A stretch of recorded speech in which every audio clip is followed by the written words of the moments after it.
মুস্তাফিজের কোনো দোষ নেই, পাথিরানার কারণে ম্যাচ হেরেছি। ম্যাচ শেষ উপস্থাপকের কঠিন প্রশ্নে মুস্তাফিজকে নিয়ে কি বলল ঋতুরাজ গায়কোয়াড়। আইপিএলের 17তম আসরে 34তম ম্যাচে চেন্নাই সুপার কিংসকে 8 উইকেটে হারিয়েছে লখনৌ সুপার জায়ান্ট। লখনৌয়ের ঘরের মাঠে ব্যাট করতে নেমে বিপর্যয়ে পড়ে চেন্নাই। 8 নম্বরে নেমে মাত্র 9 বলে 28 রানের কিমতে ধোনি দলীয় সংগ্রহকে নিয়ে যান 176 রানে। এছাড়া অজিঙ্ক্য রাহানে 24 বলে 36, মঈন আলী 20 বলে 30 এবং রবীন্দ্র জাদেজা 40 বলে অপরাজিত 57 রানের ইনিংস খেলেন।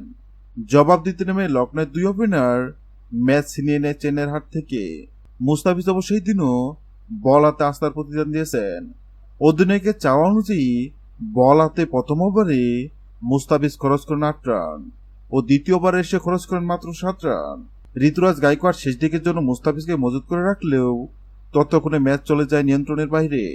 15তম ওভারে নিজের তৃতীয় ওভার করতে এসে বাংলাদেশি পেসার তাই তেমন কিছু করতে পারেনি। তারপরেও মুস্তাফিজই দলকে এনে দেন কাঙ্ক্ষিত ব্রেক থ্রু। ওভারের শেষ বলে কুইন্টন ডি কককে পরিণত করেন ধোনির কাছে। 43 বলে 54 রান করে ফিজের শিকার হয়ে মার্সেন প্রোটিওই তারকা।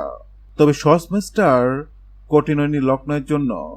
অধিনায়ক লোকেশ রাহুলের 53 বলে 82 রান ইনিংসে ভর করে হেসে খেলে জয়ের বন্দরে পৌঁছে যায় লখনৌ। 6 বল 8 উইকেট হাতে রেখেই চেন্নাইয়ের কাছ থেকে জয় ছিনিয়ে নেয় লখনৌ।